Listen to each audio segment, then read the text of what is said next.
There we are. I thought I was on camera, but I wasn't. Here we are. How's everyone doing? I saw some interesting comments there about the upcoming Goddesses series. We're going to get going on that in a minute.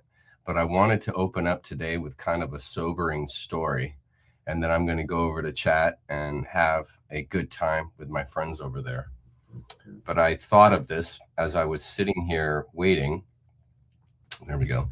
I thought of this as I was sitting here waiting, watching the chat go by and thinking about the last few days. And I thought of a story. So I heard this. This was the first story I actually ever heard from Alan Watts before I ever knew anything about Alan Watts. This is, good grief, this would have been back in my 20s. And I heard his voice when he told this story, and I I was intimidated just hearing his voice, because Alan, he had the kind of voice to me that cut right through. And so I was here's the story. So there's this little boy and his mom, and they go to a pet store, and the mom says to the little boy, "Hey, pick out any pet you want, and we'll buy the pet, we'll take them home, and that'll be your new quote unquote best friend. And so the kid was all excited, just got totally jacked. And so he was running around the store, and he finally decides on this little tiny white little bunny rabbit, floppy eared, and absolutely adorable. Jenny and I actually had a Holland Lop. That's what I imagine when I see which bunny he picked. So Jenny and I had this little Holland Lop, and this thing you could hold in your arms and it would just go to sleep on you. It was great. So little kid picks out this little Holland Lop and is so excited, just so excited. And mom goes to the front, she buys the bunny, and they hop in the car. And so the whole way home, the little kid is in the back seat, just so excited about this little bunny that he's holding. And he held the bunny, he squeezed the bunny so tight. He loved the bunny so much that by the time they got home, he had strangled the bunny accidentally because he loved the bunny so much. And the lesson in the story is that it's easy when you fall in love with something to love it so much that you crush it. And I have the feeling that there are people that are involved in nature creature and they love it so much that they're going to squeeze it so hard that they're going to squeeze the life out of it. And I just wanted everyone to know that I adore and love nature creature just like you, but we have to all hold nature creature loosely. And there's a great diversity in this group, and there are many personalities, and there are passionate people involved because nature creature has a passionate message. And so it's important in order for us to continue to exist and to continue to convey the ethos, the vibration that is nature creature, we're all going to have to learn to hold the ship loosely, to not strangle nature creature with each individual's ideas, intentions, or where that individual thinks nature creature needs to go, how nature creature should behave or act, or any of those things. And I really understand that, because when you fall in love with something, you really want to take ownership in the sense of invest yourself and give yourself to it. And if it doesn't quite go the way that maybe you had wanted or intended it to go, there tends, like if you fall in someone and then there's something happens, and then the intensity of revulsion for the very thing that you loved is accentuated because you're so passionate about whatever it is. And so we are very much in that space here at Nature Creature, because the people that are involved with Nature Creature, and I'm not talking about me and the team, I'm talking about the overall family of Nature Creature, they're very passionate. They're very passionate. And they're passionate because I'm passionate. And like attracts like in this world. And so I just want everyone to know that the telos, the intention of Nature Creature hasn't changed. Hasn't changed from the day that I went live. And even though I may say some things, or others may have said some things that disillusion you or cause you to feel some anxiety, I would encourage each and every person, including myself, because I obviously, like everyone else, I take grief for being in this thing. I would encourage you to allow people to feel and people to share how they're going to share. And we will do our best to keep others from being hurt or harmed. But again, everyone here is passionate. Everyone here cares. Everyone here wants the best for everyone else. Okay, we're in total harmony in that. Just like that little kid that held that little bunny, loved that little bunny more than anything in the world. He just didn't realize if you love something and squeeze it too tight, you will kill it. And so Nature Creature is no different. It's passionate, but it's delicate. It's delicate because it's not only in the beginning phases, but it's delicate because we're growing so quickly. And I just want everyone that's involved in this to simply participate as you feel led and called. And maybe where some things don't unfold the way you wish or don't go how you wish, to offer leeway and temperance and allow Nature Creature to go through its growing pains and growing phases as gracefully and as lovingly as possible. Okay, so that's my big opening statement. And I wanted to also let y'all know, I know y'all are excited about the Goddess series. I'm very excited about the Goddess series, but we are in a series called The Great Awakening right now. And so we're going to finish that series before we start the Goddess series. So we're going to get on the Goddess series. We're absolutely going to jump on it. And I have really felt the presence of the Goddess this week as I've been working on the initial talk. I've been working on the initial opening video, and it's real intense. This is going to be an intense study. The message that I'm getting from the Goddess or the void or whatever it is there ain't no messing around with this one. This series is going to be no messing around, no pulling punches.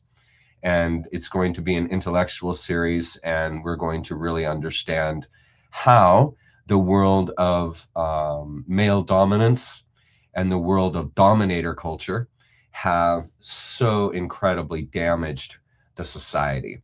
And there really needs to be a rebalancing of the society right now. And that means to bring in the feminine principle and to re-identify and understand what that is, because it has been so long since our society have constellated matriarchal ideas that you'd have to go past the Stone Age to get there.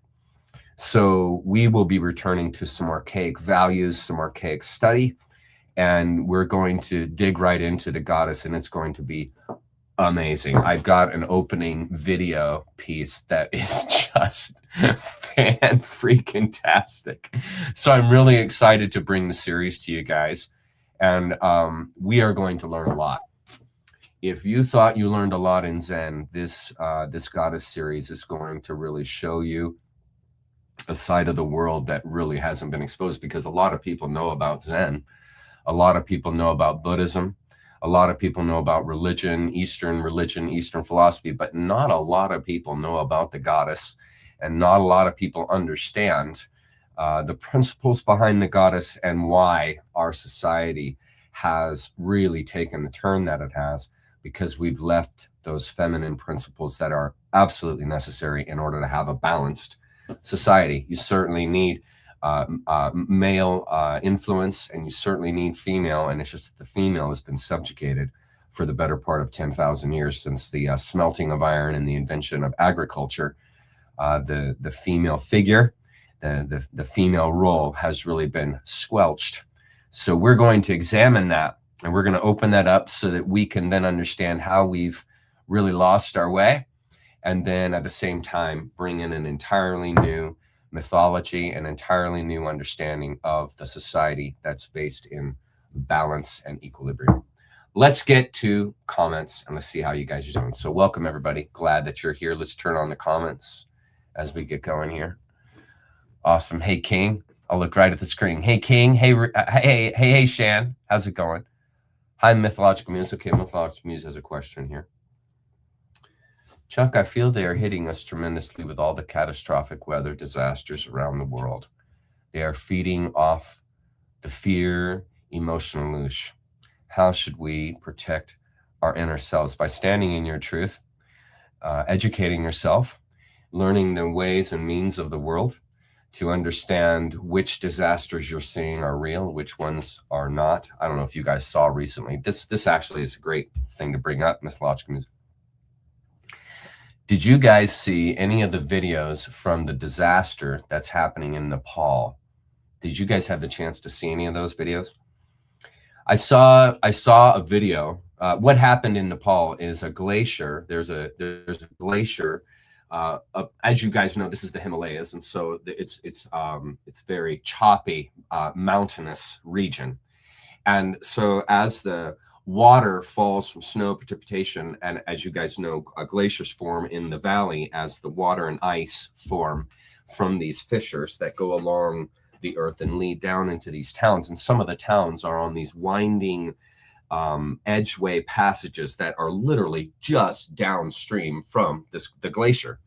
And they just, I think in the last 24 hours, the bottom part of one of the glaciers split and opened, and basically an entire lake Now, this is an amazing study. You guys should check this out. But an entire lake, glacial lake, unloaded just all at once. And I was watching this video, and there was this winding road that you could see where water, it was a normal flowing water passageway that wound its way around this little village in Nepal. And so at the bottom of one of these curves, and as you look at the curve, it was like curving left or right, whatever, but it was curving. And there was this little village that was just outside the outer portion of that curve.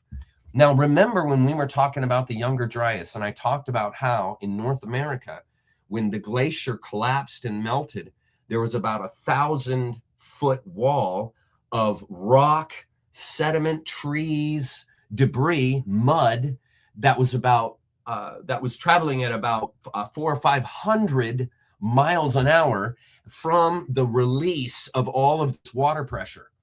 And so if you watch this video of Nepal, you see a wall of water that's filled with rock, ice, and mud. And I'm telling you, there's this little village at the bottom. And I swear to God, in about a second and a half, it was covered in about 300 feet of mud and rock. I mean, obliterated. The house is just, and it actually smoothed. The camera began to fog from the spray, began to smooth, and it literally became a rock and mud plateau. It was gone. And I thought to myself, this must have been the exact picture of what happened in North America. And then along China on the other side is that ice cap melted, but the vast majority of it went right down over North America and then out into the Pacific. But if you see the aftermath, there is nothing left. And you know, when they go to these old mud floods where they uncover, that's exactly what it would have been like. If those houses had been made of stone, basically the whole thing is just covered in a mud bath that's about 300 feet high, and there's just nothing left. Every single person, every car, house just buried. Nothing left in a second and a half. You could walk, if you walked over the hill and you didn't see the village before, you didn't know it was there, and you walked, you would think that it was just a mud plateau. You would have no clue that there was actually houses, family city there, literally seconds before. So yeah, this is all part of mythological muse, the energy that is being released as the psychoactive portions of humanity begin to become unleashed from the electromagnetics that are beginning to go off the chain. And this is all part of the release of all of the energy, all of the information and knowledge, all of the transformation that's taking place, the transformations that have to take place for a transformed world. This is all part of that. This is all part of it. It's just that I don't believe that the catastrophic part is going to basically ruin the world and pull us back to the Stone Age. I think we're going to transcend. And the way you protect your inner self is, first of all, I mean, I would be careful what you expose yourself to. Be careful of the energy you stand in. Be careful of the people that you surround yourself with. Be careful of those that influence your thoughts and influence your mind. Be careful who you follow on YouTube and X and so forth, because some of these accounts, man, I mean, they'll have you convinced you're going to be dead in the next 20 years and there's nothing you can do to stop it. And when you start taking on and hearing that stuff, it's really going to bring you down. It's really going to bring you down. So I would suggest keeping your vibration high by surrounding yourself with positivity as much as you can, being around positive, free-thinking individuals, trying to stay away from folks that are caught, say, in a cult or a belief system, but try to surround yourself with free thinkers and people that care and love you. That would be the way I would suggest to keep sanity in this insane situation. Okay. Hey, Jay, how do we reconcile the Great Awakening with the 2040 and 2046 cataclysms? Hang on, let me get this a little bit smaller here. There, okay. How do we reconcile the Great Awakening with the 2040 and 46 cataclysmic reset shown by Jason that is coming? If enough people don't awaken by 2040, does this mean we are done? Okay, so Jay, in my opinion, the work of Jason Archaic is exemplar. Exemplars.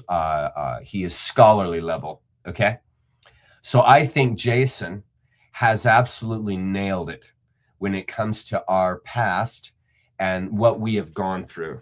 Sort of the plot behind the plot behind the plot, meaning the plot handed to you by the Catholic Church and media, and then the actual plot, and then the Jason's plot. So we're 3 layers deep here.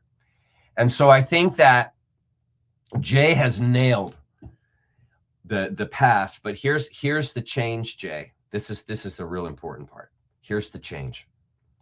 The change is that we've been inside a cycle of stagnancy for thousands of years. And within that stagnancy has been a pattern of consistency, of destructive consistency. And it's been systematic. And so Jay, meaning Archaic, has done a very good job mapping that. But here's the rub. Here's the rub. The rub is taking what's happened in our past, the pattern, and just simply applying it to what's going to happen in the future. Now, it certainly sounds logical. It certainly sounds reasonable to do that, right? It sounds very reasonable to do that. But see, there's a very unique thing that's happening right now that's never happened before that should clue into the fact that we ain't in the same pattern. Okay, first of all, the thing that's different more than ever, and that's completely different than the pattern, is that everyone, the general public, is finding out the real situation. Meaning not just the elite, but the everyday Joe Blow like you and me at the ground level, in the trenches, living life in no ivory tower, in no special echelon of information or life. Just the everyday Joe. The everyday Joe, which is you and me, has never been clued in to the level of the corruption that's been in play. We actually have been able to map out what they were going to do. It was called the 16-year plan to basically destroy the world. And we saw some of that plan beginning to take place, beginning to take shape. But you see, everything that's been started has been thwarted by awakening. Okay? And so all the fear-mongering, all the religious culty stuff, all the medical oppression, okay, that's been in play, have you guys noticed that people are wisening up to every one of these things? And when they wisen up, they're changing their thoughts about it. They're changing their behavior. Okay, this in recorded history has never happened. If you look at the record of when places like Pompeii and places that were destroyed in a day, like Atlantis, that's it. It's just gone. It's just gone. And that's really where we should have been. If we were going to continue the path, that's really where we should have been. These cataclysms happen quickly. If you notice mud floods, I mean, this is an overnight thing. Not the removal of Atlantis is an overnight thing. The explosion of Tiamat, this is an overnight thing. We have cataclysms that happen. The Great Flood. This is all at once. So the thing I want to clue you in on is something. The first thing you should catch into is that for about the last 20 years, especially, there's been a very patient culling, churning out of information into the public that's very, very gently and slowly rendering the deeper truth of the world. Now look at our patterns in our history. Do things happen gently? When the controllers hate you, are they going to gently move you into a cataclysm, or are they just going to freaking throw you in face first, head first? They're going to throw you in. Now, what you have not seen that. You have seen a very slow turnover, giving people time to adjust, giving people the quietness in their psyche to say, wait a minute, wait a minute. Well, what's really going on here? This doesn't quite make sense. In other words, you're given time. In other words, you're in a classroom. Do you ever put students that you care about in a classroom? No. You put them in a cage and force them. You don't teach, shepherd, and foster them. And what you are seeing is, you are seeing yourself being fostered into a deeper truth. That's what you are seeing right now. And that then will clue you in to my answer to the 2040, 2046. Nothing that I see happening right now is in keeping with the patterns that we've always been in. I'm seeing a direct change. I'm seeing a shift away. I'm seeing less and less fearful people. I'm seeing more and more people leaving religion.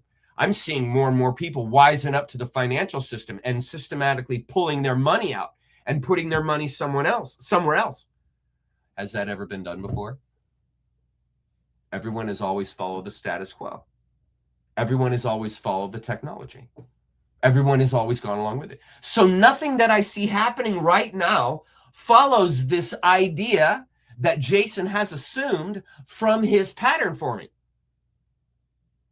I don't see what has been mapped as continuing. I'm actually seeing big changes that are directly counter to what should be happening if we were going to fall. And that's exactly right, Jay. That would be my final conclusion to your question, is that no, we won't fall into that cataclysm for humanity if humanity wakes up.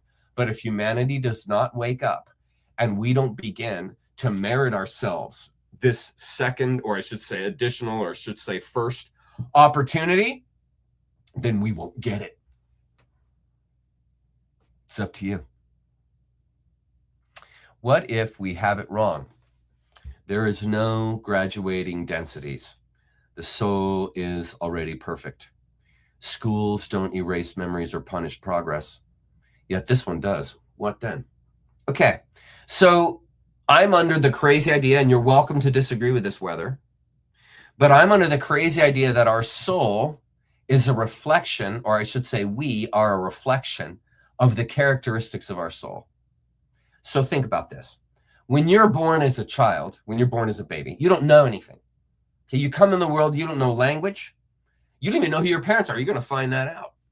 You don't even know what the world is. You're going to find that out. You don't know anything at all. Okay, you don't know anything at all consciously.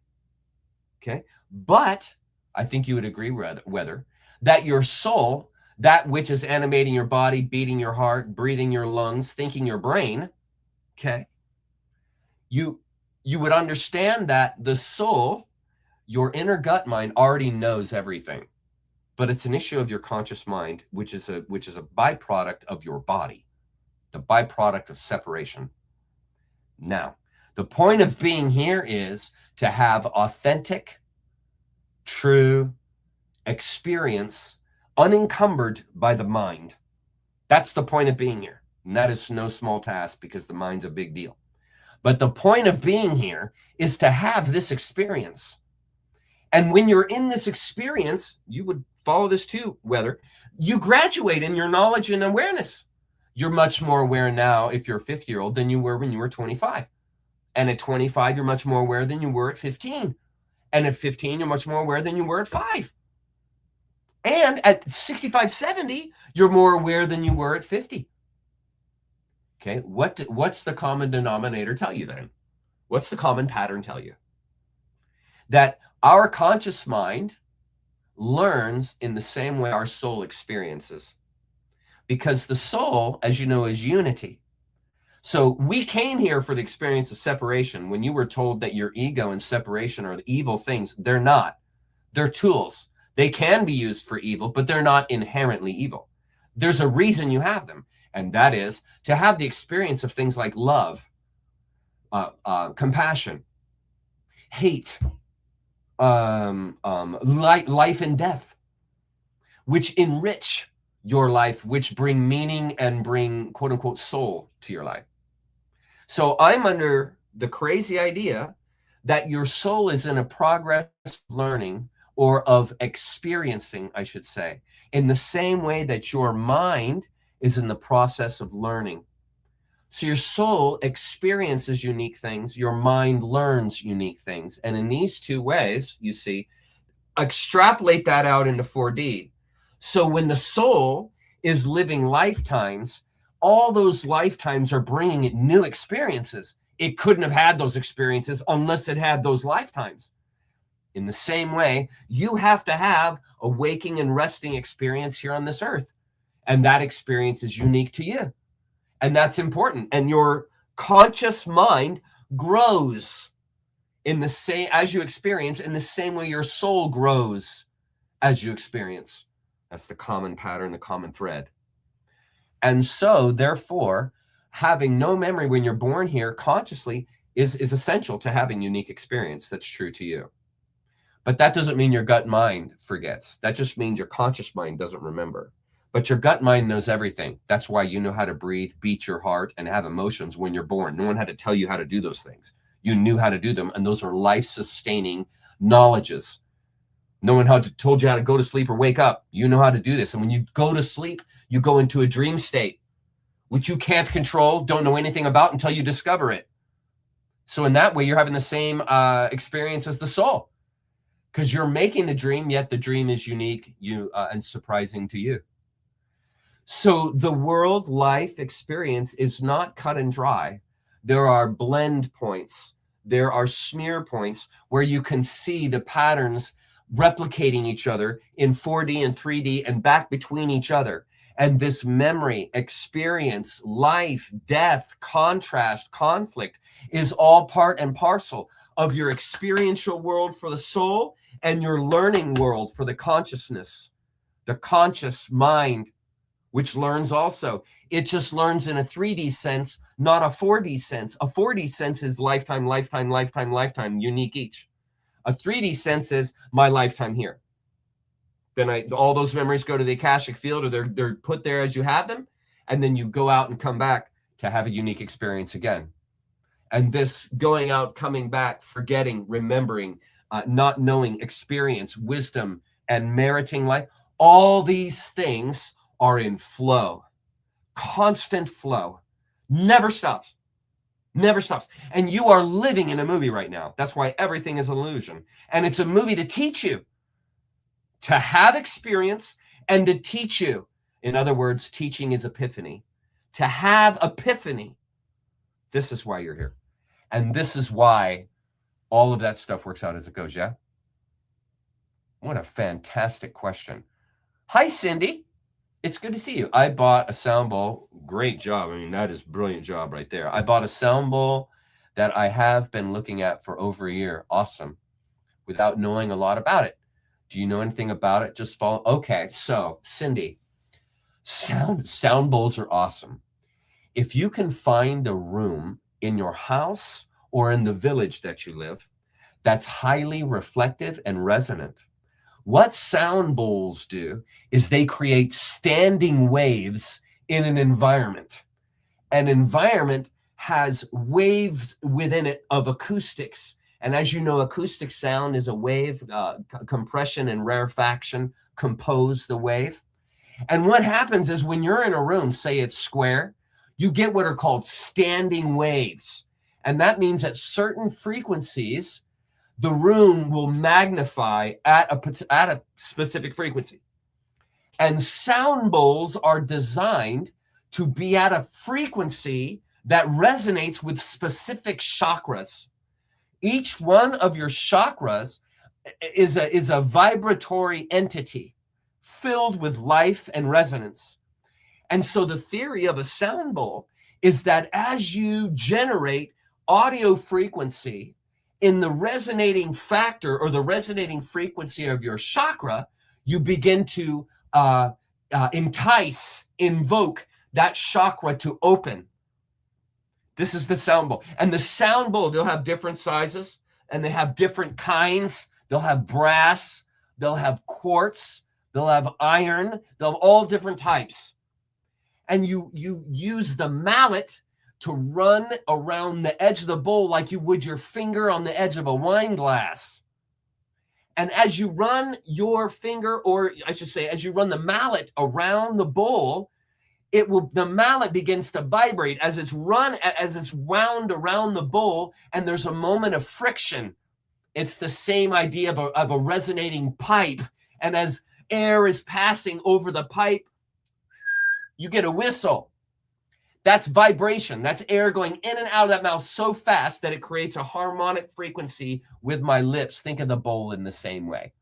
And as you move that mallet around the edge of the bowl, the edge or rim of the bowl begins to vibrate like a tuning fork. And it emanates frequencies and harmonics of your core frequency that if you have standing waves in your room, if that bowl harmonizes with the standing wave in the room, the whole room cavitates. It's incredible. If you are in an acoustic hall and you have a sound bowl, I swear, Cindy, I swear to God, if you are in that room, when it goes into some of those harmonic frequencies, you literally will feel your head begin to vibrate out of itself. Like you'll literally feel yourself pulling out of your body. I'm not kidding. You don't even have to try. And if you get the right frequency going, if you're in a meditative state, peace out. Peace out. You're on your way to the universe. You're on your way to the universe. Because it's like a launch. You can think of that bowl as a launch pad, and it's got energy, and that energy is a fuel for your chakras, and it will launch your psyche out. That's why they use them in meditation. That's why they use them, because they are a lube. They're a gateway to the alternate universe that is outside form. That's just pure tone, pure frequency, which is your innate, because you are a vibration. You're light, your frequency. And so the bowls refer to your innate. They refer, they evoke, they entice your chakras, which is your core. Your chakras are your vibrations that animate you in the spiritual world. So those bowls are a gateway. Great job, Cindy. Great job. Jenny and I have sent Jessica, our daughter, over the years, a collection, and she now has, you can collect the 7 chakras in the bowls. And so Jenny and I saved money and everything. And then we got Jess a crystal, or not crystal, but they're quartz. And we've gotten her over the past like 5 years, 1 bowl a year. And so I think she's at like 5 or 6 bowls, but eventually Jess will have the whole collection. And man, you learn to use those sound bowls, man. Peace out. Peace out. Okay. Fortune. So my question, Chuck, what is the crux of cognitive dissonance, even non-egregore related in adulthood? Fear, discomfort within truth. I'd like your take. Thank you. Love and good vibes. Okay. So the crux of cognitive dissonance is the fact that you've heard 2 things and they both hold truth in your mind. The greatest example would be origin, human origin. Now, in human origin, there are many theories as to how we came about. Now, there's the theory. We'll first start with the Christian theory.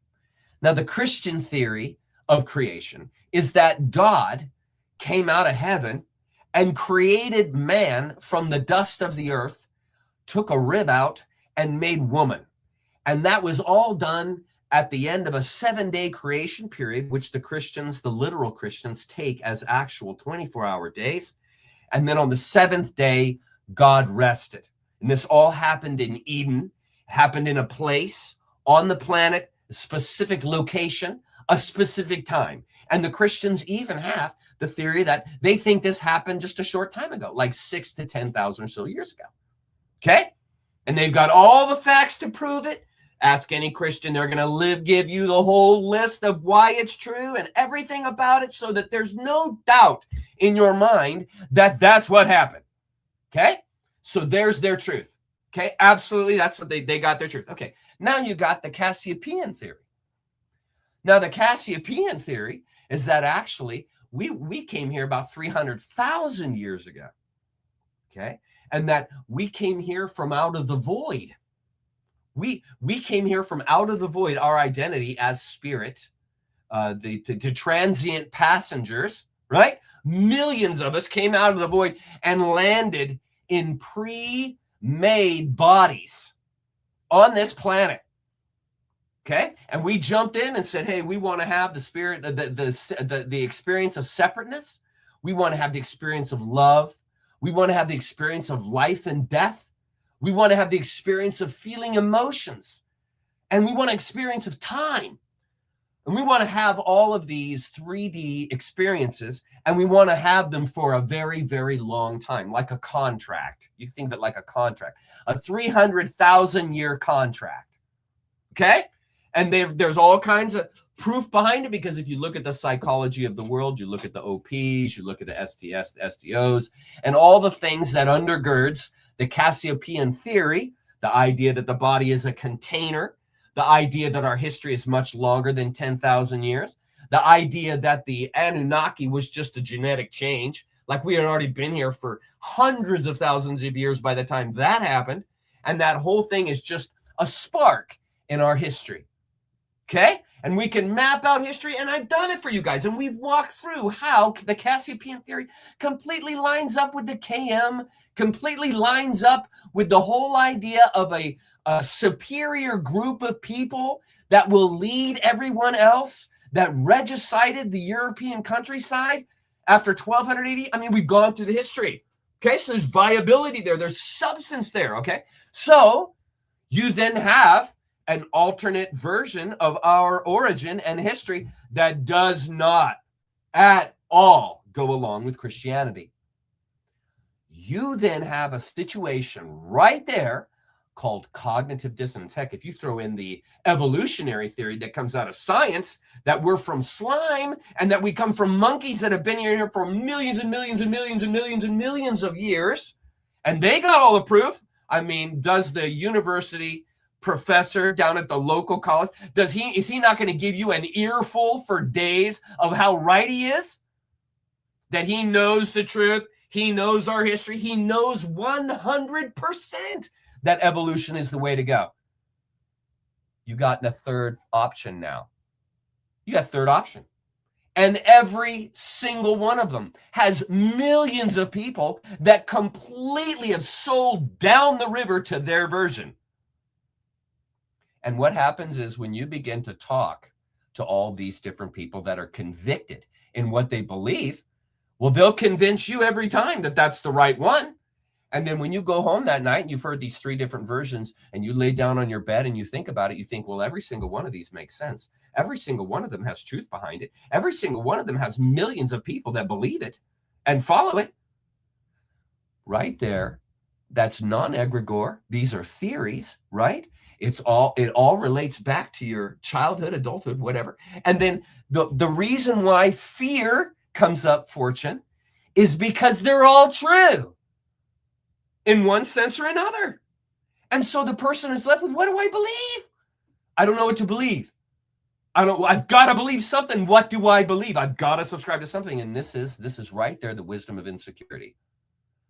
Right there, the person who is able to embrace the wisdom of insecurity is able to look at all 3 of these and be like, okay, cool.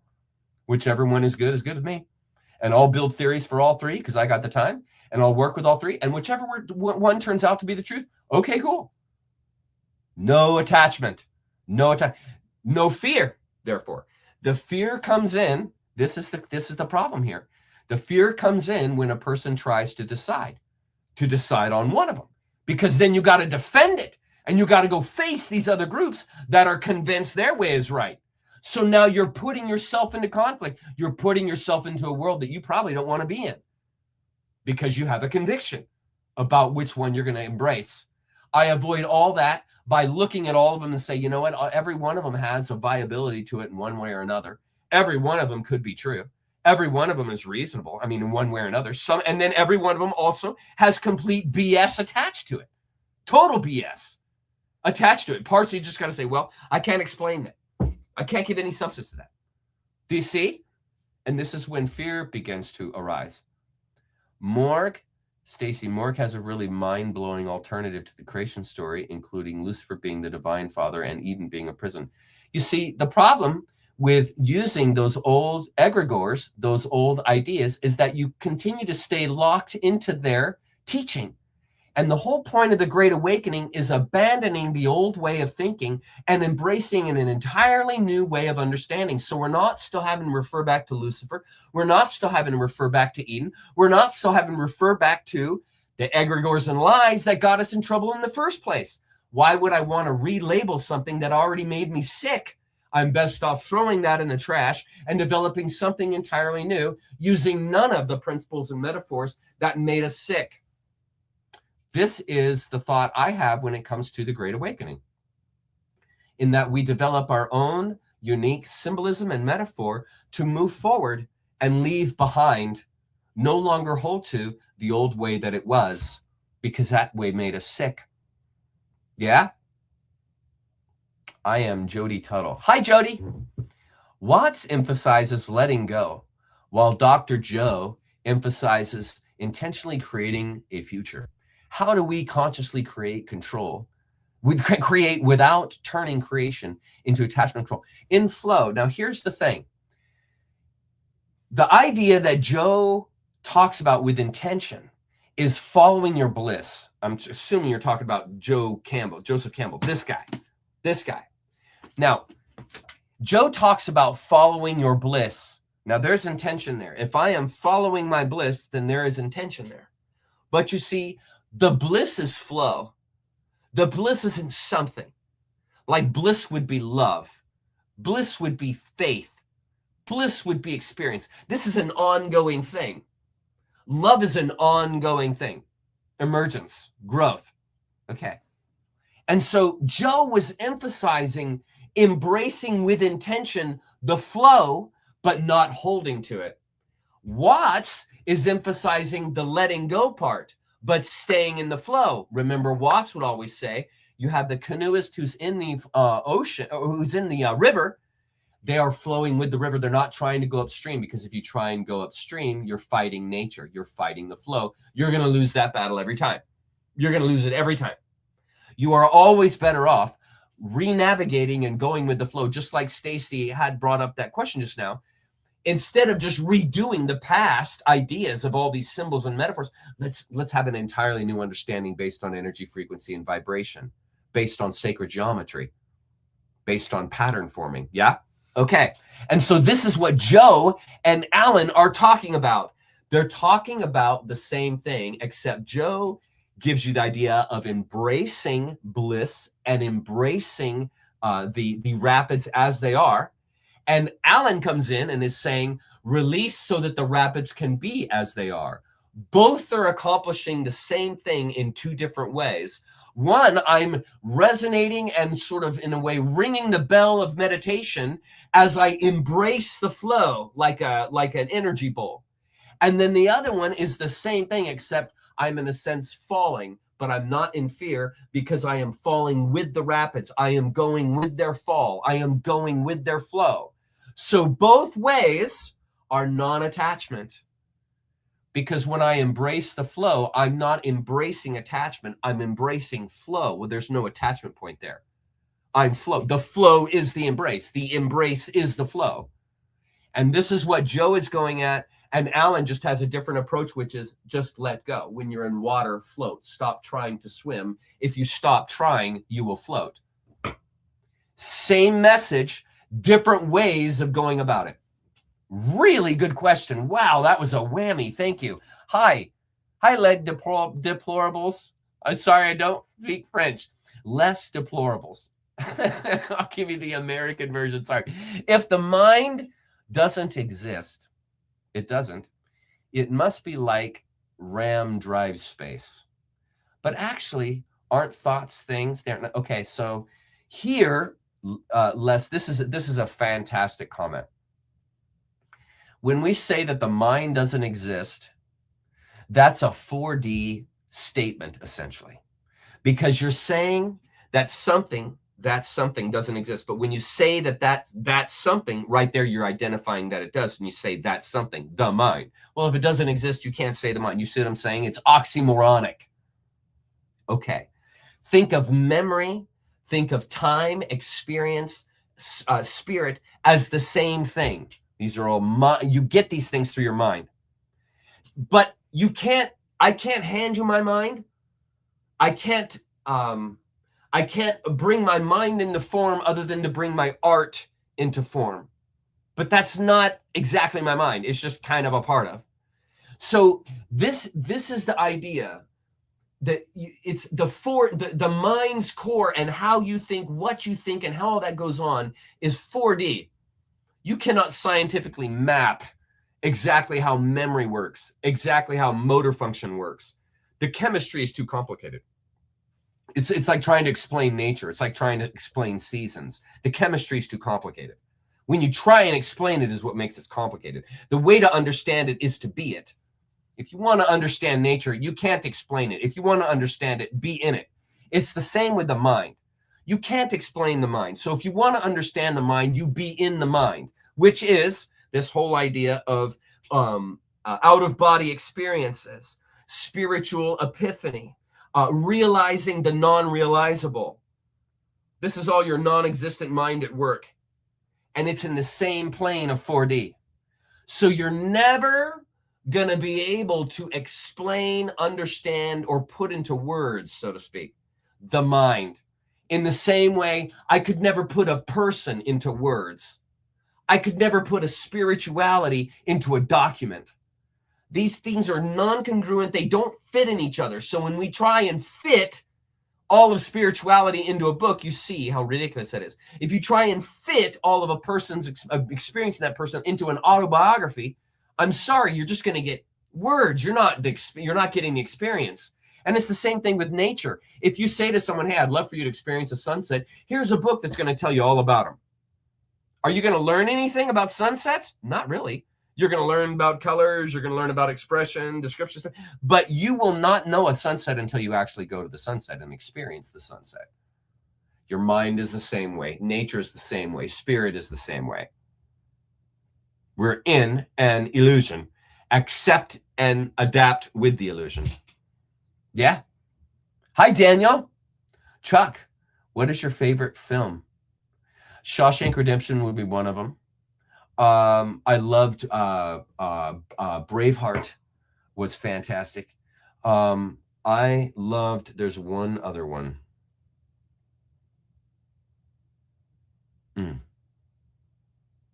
I can't. There's one more. I'm gonna absolutely hate myself later because I didn't think of it, but there's one. But those would be the two that come to mind instantly. I also thought the Hobbit trilogy was very inspiring. Can you give a sneak peek synopsis into Oh, Mel, I love you. I know you guys are ready. Okay. I know this is my little baby. Okay. And she's going to come along when she's ready. And it's going to be in about 2 weeks. We're going to do another week or two in the Great Awakening. I have a bunch of slides for Saturday, Mel, and we're going to do that. And then we're going to do that series right. We're going to do it with sincerity and finish. And then we'll get into this. I've already been at work at this. I'm already about to start my second week with it to give you an idea how I'm excited. I've never done that before. I didn't even do that with Zen. So it's coming. The sneak peek is that this is a new mythology. This is a new way of understanding feminine energy and the female. We will be looking at how feminine energy basically used to run the planet. It's called matriarchy. It used to run all of the societies. It was the female that was the head of partnership societies. You've learned all about that from McKenna. Terence McKenna talked about that. And in partnership societies, these are feminine-oriented values. So this is about wisdom. This is about reason. This isn't about war and taking and usurpation. This is about cojoining. This is about elucidating and opening and realizing, not attacking, controlling, usurping, taking over. And the reason why that happened was way back when we learned to smelt iron. And all of a sudden, the hand and the arm became a battle instrument. And when someone has a giant club and you have a group that doesn't have any clubs, the ones that have the club are going to win that battle. And so that forces then the tribal systems to move out of this partnership-oriented idea into this, well, if you guys aren't going to get along with where we think the land line should be, we're just going to kill all of you and take all of your land. This is psychological dysfunction that happens. That's what happened. This is why it's the aliens that taught us smelting technology and taught us the Iron Age, basically. It's because they were instructing us to move the societies, the tribal systems out of a matriarchal system and into a patriarchal system. And the way you do that is force. The way you do that is through brutality. And there is a deeper wisdom than force and brutality. And that is the feminine, this. So we are going to study that. And we're going to study how we lost our way. And then how, by embracing the feminine principles, we will rebalance ourselves. Because right now we're way out of balance in male dominance. So we need to add a whole bunch of feminine energy to our Earth situation here in order to bring about harmony and balance. And how are you going to do that when all the universities are male dominant? When all the instructional institutions and everything has been written by winners, which were all male dominant? We're under Roman law here, friends and neighbors. We've never left it. This is still the Roman Empire. And the Roman Empire was complete dominator culture. And that was the empire that came after the pharaohs. And that was the empire that came after Babylon. And that was the empire that came after Sumer. All of these things are male dominant societies. We've been in a male dominant society forever. And so we need to realign. We need to bring these principles back. And that's why this series is going to be so unusual, because who is talking about the feminine principles, feminine energies? Everyone's just talking about cataclysm, war, fighting, who's going to win, who's going to lose, what's going to happen. Nobody's talking about inner wisdom. Nobody's talking about inner flow, development, growing, this kind of a thing. Don't get me started. I'll start going crazy. Okay. Hi, Sophia. Chuck, what's your thoughts, please, on when the soul leaves this realm? How long do you think it takes for the soul to return to this realm? So, Sophia, I think that I'll tell you what I think the old pattern was, and then I'll tell you what I think the new pattern is. Okay, love? The old pattern, in my opinion, was that there was a very fast turnover. We were all captured. There was a net of 4-dimension, 4D, net, fourth density, net that surrounded the earth. And there's basically no escape. Okay, unless you're hardcore yogi and have spent your entire lifetime in either the ashram or the forest, basically eating a grain of rice a day for 50 years, you didn't get out of that net. Okay? Foolproof. And so when we would leave our bodies, when you die, your animating principle, which is your soul, leaves the body. The body's dead. So the soul it cannot live in a dead space. The soul is life. The soul is light. And so the soul leaves the dead space, or they coincide, leave together. When one dies, the other leaves, or whatever the case may be. And then that soul, in the old times, would literally float above the body, float out into the atmosphere, and then on into the net, the ether, and then into the moon trap. And that turnaround, you'd go into the moon trap where you'd be shocked, all your memories removed, and then you would be in a pool, a white pool of goo, which were all the souls, the individual souls, a waiting room. And then as the earth repopulated, as more people began to be born, the souls returned to people, animals, plants, whatever level they're at, and they returned to fill and potentiate that body. And the turnover they found, I've read a couple of times, that it was somewhere between about 4 to 8 months, average about 6 months of your return. And I calculated that out once, and it was well over 1,000 lifetimes over the last 300,000 years of the experiences you've had. It was a lot of lifetimes. Now the new is different, Sophia. The new is that we all, as a human species, and our big beautiful earth, have all been raising in our awareness. We've been raising in our frequency. And that frequency breaks down the 4D net that was put into place. That 4D net was able to be there because it was such a low frequency. The earth vibration and humanity's vibration was so low. There's very little energy there. And so the net that used to be in place is not there anymore. And when we die, we go to what's called 5D. I am almost convinced, not quite there, still holding it loosely. It's okay. But I'm fairly convicted that most every person that dies now is given a much easier go to escape. Now, I think the really dead ones mentally, the ones that really haven't done any work, pure STS, OP, they haven't done any work to better themselves, I think they'll come back. They'll either come back here, or they'll come back to another world, and they'll learn their lesson. That's what I think happens when you die. Did I have anything else I wanted to add? Keep the question up, Stacy. Did I want to ask and add to that? Let's see. Well, what I wanted to add was that when you go to 5D, keep the question up, please. When I go to 5D, there's a time of contemplation, and then you return back to the situation necessary for you to learn what you didn't learn. Now, you don't know what those lessons are when you incarnate. And so when you're in this other world contemplating, you're thinking about the things that you still haven't learned and so on and so forth, but you don't know how to learn those things because you haven't learned them yet. And so as a soul, as an experiencer, I think of the soul, your truth, as an experiencer. That's what it is. It's an experiencer. And so you come here to experience what you need to experience to have the experience to become whole, to fulfill that realm of experience as you're like a person fills their belly with food. The soul is like that with experience. Okay, thank you. Thank you. I just want to make that clear. Okay, can you tie together our journey with you from KM, nature, tarot, astrotheology, Zen? Oh my God. Well, Mel, that's a great question. It would just take me an hour to answer, so I'll do it real quickly here.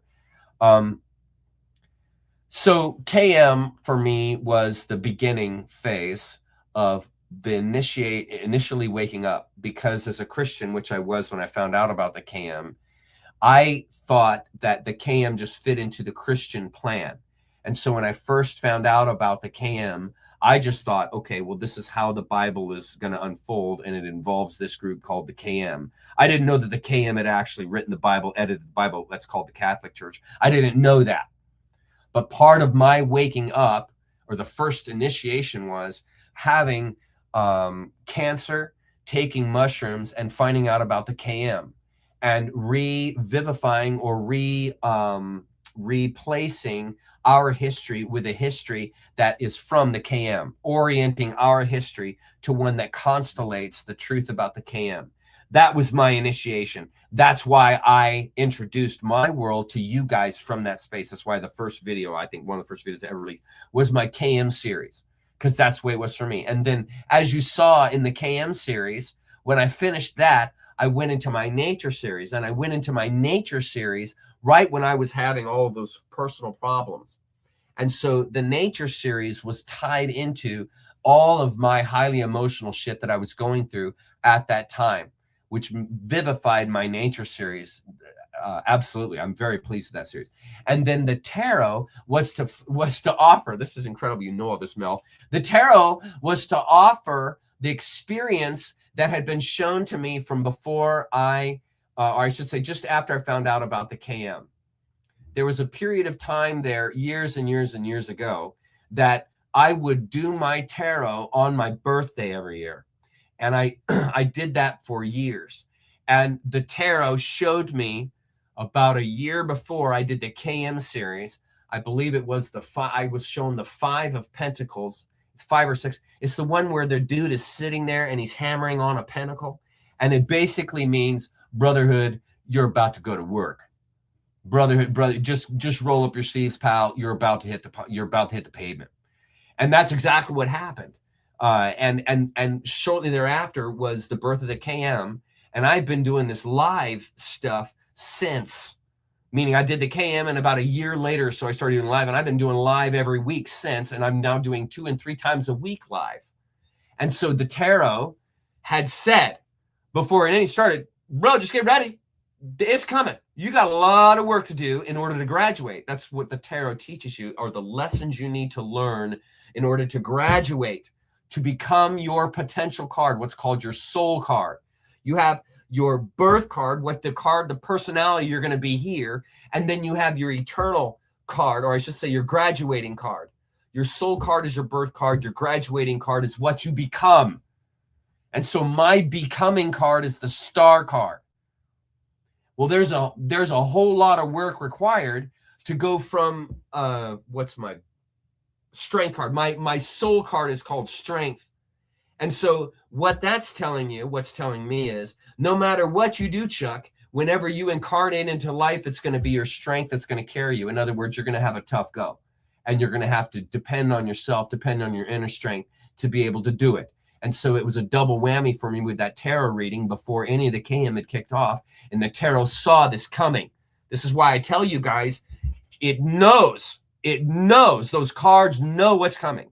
And so that was one of the last times I ever did tarot, because I did not realize the implication of when I read that 6 of Pentacle or 5 of Pentacle card, whichever one it is that he's hammering on the pentacles. He's like, the dude's going to go to work.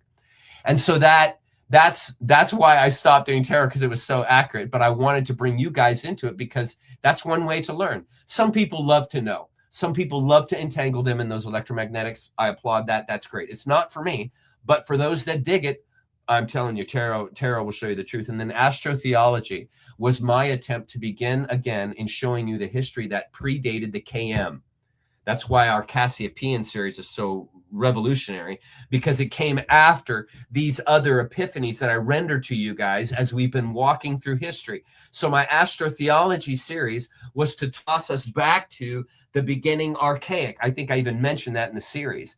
And that when we relearn how we became the way we are, we can then move out from the space we're at now, because the only way you can leave something is if you know it. That's why the alcoholic can't leave until they know they're an alcoholic. They have to, an enabler will not leave being an enabler until they know they're an enabler, and then they'll leave. And so until you know that we come out of astrotheology, until you know that tarot is, basically true, until you know that you're a nature creature, these kind of things, and about the KM, you see, you're still shortchanged. But when you know these things, see, you graduate, you become. And that's why then we studied Zen.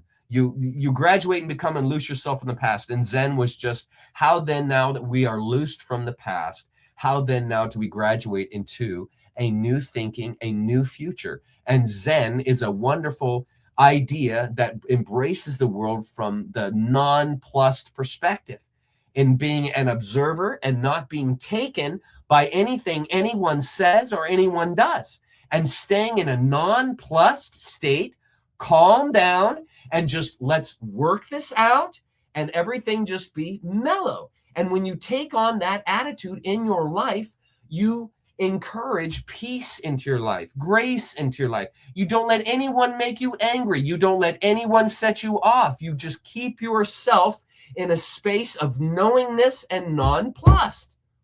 That's why we did Zen. Brilliant. Great. Thank you, Mel. Fantastic. Very good. Bo, what's going on, buddy? Boax Worrell. That's a really awesome name. Boax Worrell. Probably just pronounced it totally wrong. Have you heard of the woodpecker signal that Russia directed towards Eugene, Oregon? I think we are bombarded. Oh, dude, Bo, the HARP systems. I mean, if you want to know where earthquakes are coming from, I mean, the HARP systems, they're causing hurricanes, they're causing earthquakes. The HARP and weather and electromagnetic manipulation systems are incredible. And it's one of the reasons why I think we've been in these patterns, that Jason Archaic has mapped out. One of the reasons why I think we've been on such a consistent pattern over and over again is that it's all under control. Nothing is natural. These things that have happened to do, none of it is natural. They're attacks. They're attacks on the planet. The moon was brought in to stabilize the planet into systematic cataclysms. That's why the moon is there. The moon is to ensure, through its electromagnetic power, that the earth has the cataclysms that are programmed into the system. And they have both ground forces as well as planetary forces at work to keep our planet in the state of constant cataclysm, constant shutdown, so that the people, the human beings that are conscious aware on the planet, don't wake up. And so, yes, there are many ways that they keep us confused, keep oppressing us, and keep causing these cataclysms that destroy the planets. You guys are on fire today, man. These questions are awesome. Hi, Bill. Chucking along. Here we go. I've heard Earth is an escape room we chose to come to, and few souls are able to successfully transit the labyrinth, but if done, are the most powerfully resilient.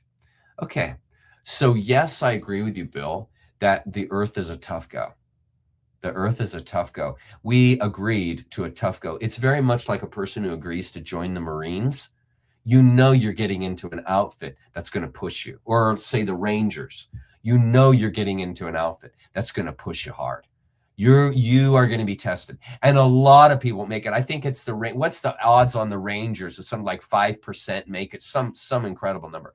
So meaning the guys that go in to do that know what they're signing up for, and know when they sign up that they're likely to fail. And Bill, take that idea as life. This is the appropriate approach to life. You came into this body because you wanted the challenge. Now, I don't think that we plan our lives before we come here, because I think that life is authentic, true, and of a free will sense. And so I think all that idea of planning your life out is nonsense. In my opinion, I could be totally wrong, but that's where I land with it, because I believe in the idea of an authentically lived life, which means you didn't know it before. You didn't plan it. It's all original. It is all of the natural unfolding and unfoldment of sacred geometry, which is chaotic but balanced. Okay. And so this is why few souls are able to accomplish the task. This is why many turn STS. It's too tough. Listen, going the way of STO is way harder, obviously, than going the way of STS. Way harder. Imagine the long suffering required. Imagine the patience required. Imagine the pummeling you're going to take, the crap, and it's going to be stuff that you don't deserve. This is the life of the STO, because this is how you learn to give your life away, by having your life taken from you. Do you see? You learn to give it away when it's repeatedly taken from you, because life happens to people. You don't control your life. It happens to people. The major shit that goes down in your life, most of the time you had no say. The car accidents, the house burnings, the sicknesses that you develop, the friendships that go sour. You didn't plan any of that stuff, but it changes your life. What do you got, Gretchen? Hang on one sec, Jay. Let's go to Gretchen's question. I just saw it come up.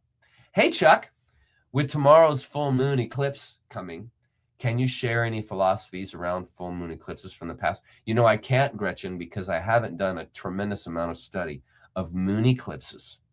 But I will say that they definitely, the moon eclipses have an enormous flux of vibration that's put into the planet, because of the change in light and the change in frequency from the Earth's light reaching the moon, from the sun's light reaching the Earth. And when the moon interferes with that, there's a disruption.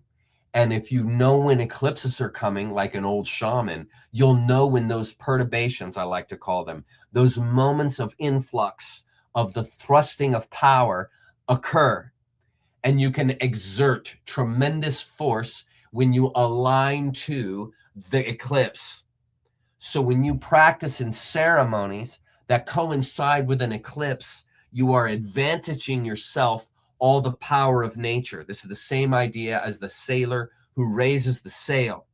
When the sailor raises the sail, he or she advantages themselves of all the power of the wind, which is the power of nature. And when I can advantage my life with the power of nature, you can see how I am making a very good decision in doing that, because nature's incredibly powerful. And so if I am a practicer of shamanism, I will find out when the moon eclipses are coming, and then I will align things that matter to me, things that are of concern, things that I want, things that I, want to fill my life with. I will align those ideas in my head with the energies that are coming naturally from the moon and the earth and the sun. And see, you are then combining all the power of yourself, all the power of the moon, all the power of light, all the power of the earth, and all the power of the sun to your advantage. And you can see then why, Gretchen, if a person wants to utilize that energy, then you learn astronomy and astrology, and you will access the power that's available to you right there. So yeah, I don't know the stories behind it, but that's kind of the electromagnetics that are behind it, because you're catching that massive influx of new energy right when that hits. What's this? Hi, Chuck. Sorry, Stacy. We'll go right back to Banner. Sorry. Hi, Chuck. I know you've already talked about this a lot, but can you please summarize your Cassiopeian theory again and how it ties into Buddhist Tao philosophy? Do you have it published? What a question. Okay, I have never thought of this. Okay, so it would tie into the Buddhist idea of flow, in the sense that the Cassiopeians have this idea, or offer this idea, that your soul is from, or your animating factor is from the void, from the unspeakable. And Buddhism has the same idea, that your identity is the void. In other words, can't be known, can't be seen, is beyond everything. Your true self, your true identity. And so we come from a similar idea in the Cassiopeians' argument, in that we are the imagination, the outpouring of God, the void, however you want to term it, however deep you want to go, however deep your philosophy is. And so it's the same idea as Buddhism, in that you incarnate from the void, from what can't be described, the unspeakable. And then, like in Buddhism teaches, you have many lives of reincarnation. Okay, well, the Cassiopeians embrace that idea of reincarnation, and that you came to the earth by choice, and that you die and reincarnate time and time again. And their claim is because it's a trap. Now, the Buddhists never went out and claimed that it's a Web 4D trap. They just claim that it is, you can leave whenever you want to. It's just difficult, and you must spend your life in meditation in order to merit yourself the chance to escape reincarnation. And the Cassiopeians have simply taken that idea and put it into a history, put it into a storyline, so that there's an actual physics, an actual science that substantiates the idea of reincarnation. And so the Cassiopeians, in other words, put some meat where the Buddhist idea just leaves that to flow in the imagination. Both, though, are pointing to a similar epiphany. And then the Cassiopeians' theory is that now you're able to escape what's called the realm of samsara in Buddhism, which is the realm of reincarnation, the realm of returning over and over again. And the Cassiopeians claim that right now you have an opportunity to leave if you want. And so the Buddhist is the same idea, in that you spend your life preparing to leave, to not come back. And so the Cassiopeians offer that same insight by saying, if you prepare, if you let go, if you release to life, which is why it's so beautiful and how it ties into Zen, then you will be able to escape the net, the attractors that are in that net, the voices that you hear of your past, God, Jesus, Yahweh, Allah, whatever voice of God that is to you will be in that trap. And if you've released, if you've done your homework and released from those things while living here, you won't be attracted when you die, because you've already released. And so you can independently think and leave the realm of samsara, because there's nothing that attracts you. You're not wanting to go back. There's nothing there you're yearning for. You don't have unfinished business. You're not holding to anything. You're free to go. And this is your choice. And so Cassiopeia, Zen, Buddhism, Taoism are all pointing towards that idea of self-responsibility, self-awareness, saving yourself, leaving the realm of your own accord, by your own accord. That's what they're all talking about. That's where they're all pointing that same space, in that you do not have to, and most likely you do not want to come back here. It's a tough go here. You want to graduate so that you can go and do the things that graduates do, not the new students, because they have to do all the nasty stuff that all the new students have to do to not be new anymore. So you're not going to leave the new student arena, namely this here, until you graduate. You got to follow through the initiations, What are the initiations? Pain and suffering that you experience on this earth. How do you handle the challenges that come your way? Do you bring other people down or do you lift other people up? How do you go about handling the stress? How do you go about job loss? How do you go about losing all your money? How do you go about losing your spouse, your child, your lifestyle, your livelihood? How do you handle that? What's your response? Are you mature? Can you stay nonplussed? Can you reason through it and walk through and learn and grow and educate yourself and stop repeating that pattern over and over again? Can you stop taking yourself so seriously and start just letting go and letting people be who they are and become who they are? This is what I'm talking about. This is what I'm talking about. And so if you go through these different exercises, you begin the process of release. And that way people can't plush you. People can't set you off because you're not being controlled by anyone. You are in control of your own faculty. You are in charge. You are standing in your truth. That's up to you. That's up to you. And so that's how these things align. Okay, Stacy, go back to banners. Awesome questions. Oh my God. Chuck, could those right at the top of the pyramid actually be benevolent? No. For example, allowed evil through religion. Yeah, they're just part of the trap. They're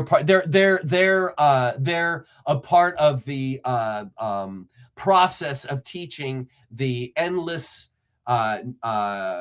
evil and going nowhere of the STS lifestyle. It's sort of like here's a good example. This is good.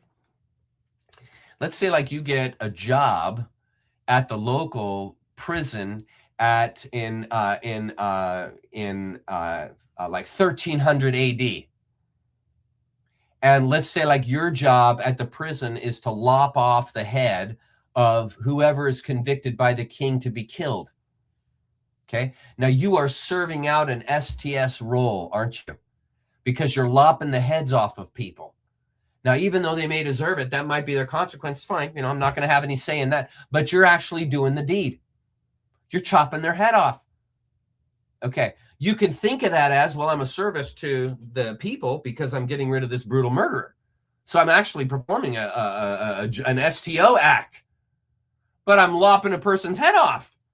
That's pure STS. I'm ending a life. Do you see then, Jay? An act that could appear to be horrible is actually a benefit in one sense, but a detriment in another. And so they're fulfilling a role, but they are not doing out of the beneficence of their heart to teach. They're fulfilling a role that they are, but they eventually meet their own demise, just like the individual who lives a life of STS eventually meets their own demise. Certainly some of the things they could have done could have been lessons of STO to others. And they, in a sense, played a role in awakening others to STO. Yes, but the deed itself is evil. The deed itself is evil. And those who carry out that low frequency deed take on the energy of that deed. So you can't make, and this is a great question, Jay, because I get asked this kind of thing all the time. You can't make the STS and STO philosophy walk on all fours. If you make it walk on all fours, it's not going to work for you. It's like making sacred geometry walk on all fours. It doesn't work because it's based in chaos. Chaos is its form. From out of chaos comes sacred geometry. Do you see? And so there is a benevolent, a beneficent, as well as malignant or malicious in everything. You have, Jay, you have just as much death in you as you have life. Find out when you're dead. You'll find out you have just as much death as life in you, because someday you're going to die. That doesn't make you STS. Even though you're carrying out the STS by dying, that doesn't make you STS. Don't make it walk on all fours. See the STS, STO as simply polarities, contrasts, to help make sense of a chaotic universe. One that we have to pull novelty from to realize anything. I know, hi Lighthouse, I know someone else that struggles with being nice and finding it difficult. Can you give it any insight? Okay, so here's a good thought. Let's say like from childhood, I'm abused. Okay, let's say like I am just ritualistically, even satanically, MK Ultra abused. I'm just worked over. Okay, worked over. Okay, there is fallout from that. Like if I am addicted to crack or meth, okay, and I take meth for years and years, okay, my teeth are going to start falling out. I'm going to start getting blotches all over my face. I'm going to lose so much weight. I'm going to look emaciated and empty and scary. Okay, now that person who has decided to do that, if they choose to walk out of that space, which is fine, they choose to leave it and so forth, but there's still residual. There's residual from the self-abuse that went on. They're going to have personality problems. They're going to have personality issues that are going to be deficient because they've blown their head out. They've blown their mind. Now, here's the tragedy. Here's the tragedy. Because that person has had their mind blown, okay, there is fallout from that. Like if I go to war and my leg gets blown off while I'm fighting, I ain't going to have a leg anymore. I was doing the right thing. I went to battle, fought for the country, absolutely, and it cost me. And I don't get that leg back. That's gone. Leg's gone. Even though I went with good intention, even though I'm fighting the good fight for whatever reason that I think is the right one, I still lost the leg. So I'm not going to have a leg the rest of my life. The abused person, the meth addict, the war hero, they all have fallout from their life. Some of it is their fault. Some of it is not their fault. Like the person who's satanically abused from infancy, it's not their fault. It's not their fault. They didn't do anything wrong. Just like the soldier that went to battle, he didn't do anything wrong fighting for his country. There's nothing wrong with that. There's nothing wrong with fighting for your freedom. But there's fallout. It's called life. And it has both good and evil. And so there is good and evil in every action. There's good and evil in every activity. You can't get away from it. You can't escape this. The very beauty that the cliff renders, standing on the cliff, seeing that beauty, is the very same death that awaits you should you take one step forward. In the midst of beauty, there is tremendous risk. Tremendous risk. And when we came here, when we incarnated here, there's tremendous risk just coming here. You might get stepped on your whole life and then die and never get your chance to grow, never get your chance to become, because life isn't fair. It's balanced. And so your life is the counter to the other person who didn't have that life, who had it much better than you and didn't have the experiences that you have, because everything is balanced. It's not fair.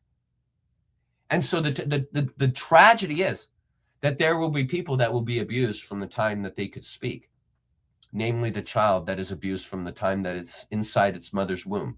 And that child is then born.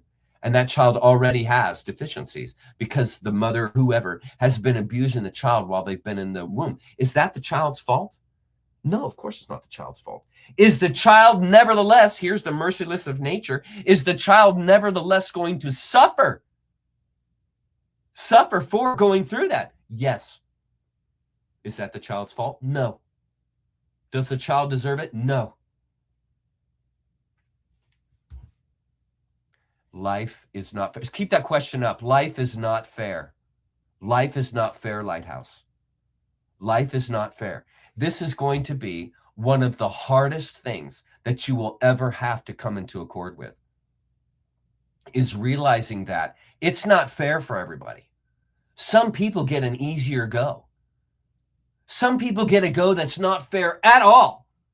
I mean, think of the child that's abused from the womb, comes out, is abused, and then at age 6 is sacrificed and is abused every single year of their life, every single day of their life until they die. That has happened. That is happening. Okay, and we're in nature. Here we are in nature. No one would deny that here we are in nature. And look what's happening inside of nature. Do you see then? Do you see then? We are in a tragic situation. Do you understand that? We are not in a fair situation. This should also clue into the idea of what it's going to take, Lighthouse, for us to escape our situation. Lighthouse, we're all in this together. We're all in this. No one has escaped. Everyone has unfairness in their life in a pronounced way. Any person who's living STO knows this. Any person who's lived a life of STO knows they've been advantaged their whole life. I've been advantaged my whole life. I've been in more humiliation rituals than I've ever heard of anyone else in my life that I've talked to. I've never heard of a person who's gone through humiliation rituals like I have my entire life. I didn't deserve any of them. I deserved the first and second one. Yeah, I deserve that. I didn't deserve any of the other ones. And I still got them. And what you have to do in this life is to take that unfairness, that imbalance, and you have to turn it around and change your attitude and become from it and use it as fuel. You don't have a choice if you want to grow. And that's the way nature has set it up, man. That's the way it is. Think of the gazelle. She's out on the plains giving birth to her baby. And a lion sees her giving birth and knows that she can't run. Guess what's going to happen? The lion is going to go attack that gazelle, eat that gazelle, and is going to eat her baby. And folks, this happens every day. This is the brutality that is nature. It's the counter to love. If you think about it, what would be the ultimate opposite to love? I mean, human sacrifice, eating someone while they're alive. Okay, because we're in a balanced world. There is both good and evil. And lighthouse, you are never going to be able to reason your way out of that. Because you're never going to be able to find a way to justify that it's okay for a person, a child, to be born in an abused satanic household, be satanically abused until they're 6, and then slaughtered. You can't reason that out. But yet, here we are. Here we are. And if you want to stay sane, if you want to find peace somehow in the midst of this situation, you have to see the world deeper and deeper and widen your perspective large enough until you realize this is part and parcel of a chaotic universe. It has every single factor in it. Nothing is missing. It's all there. The evil is as evil as you can't imagine. The love is as lovely and incredible as you can't imagine. And we've all had experiences of both. We've all had the experience of having someone love us and it's completely undeserved. Completely undeserved. And yet they still offer that love, even though it's undeserved. And it's the same thing in life. It will hand situations that are completely undeserved. And these also must be metabolized. As unfair and cruel as it is, because it is, we must do the work of widening our perception and awareness so that we no longer have a world that allows for such things. We are so aware and sensitive, and we are so active in participating in the now that we eliminate these things from this planet. There is work to be done. There is growing to be done because we have been captured. And so, yes, it is very difficult. And the person who has been abused will have to find it in themselves because the only person that can save that person is themselves. The only person that can save the meth addict is the meth addict. No one else can save them. They must do the work. Who's going to save the alcoholic? The alcoholic's going to save the alcoholic. Who's going to save the enabler? Nobody. The enabler's going to have to save themselves. And the cruelty and tragedy of the situation is, and I'm sorry to say this, is that some things you never recover from. Some abuses, some stuff you go through, you never get over it. You never realize the other side of it. This is life. This is reality. We do what we can. We grow as far as we can grow. We do all that we can, but at the end of the day, you have free will. At the end of the day, the world is a free will space. And there's going to be impossibilities and epiphanies all built into that space. And we accord that. We accord that, and we bring about the human element, the compassionate element in this very chaotic, very rough situation that we're in. It's not easy. Being an STO is a challenge. It's not like, wow, I'm going to be a sage. Cool. I'm going to live the life of helping and loving others. You're going to suffer, friend. And you're going to suffer more than the STS, just so you know. That's why people don't choose the path of the STO. It's hard. It's painful. It's unfair. It's cruel. There you have it. If it was easy, everyone would do it. Everyone would do it. Okay, thank you. Thank you. I've said enough about that. Thank you. Thank you, Gretchen. I appreciate that little comment right there, love. I see it. Thank you. I really appreciate that, love. I really appreciate that. Do you still think it's possible as an awakened individual to command to have your memory intact if you're going to come? No, it's, to me, it's an according. There's no command happening here. It's a lifestyle. It's a mindset. It's a becoming. And the more advanced you become, the more you will take with you, the more opportunity you have to take with you. And so it's a challenge, Stacy. It's something that's going to require, it's a life's work. It's a life's work. And it's not something that you command to be. It's something that you are and then attract. You become the command. You don't state it.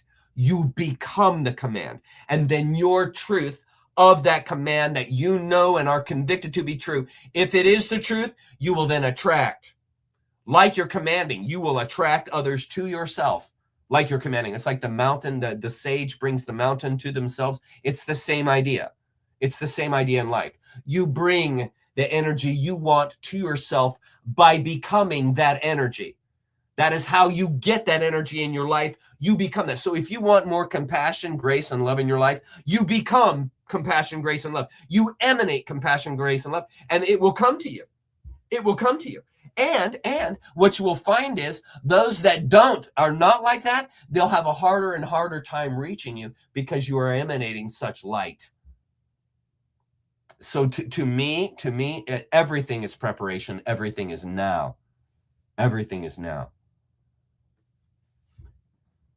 Ooh, look at this. Alchemize.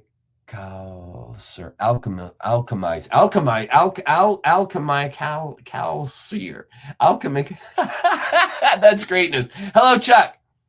Do you believe that those that practice self-awareness will have an easier time in the afterlife than they have when they have their life?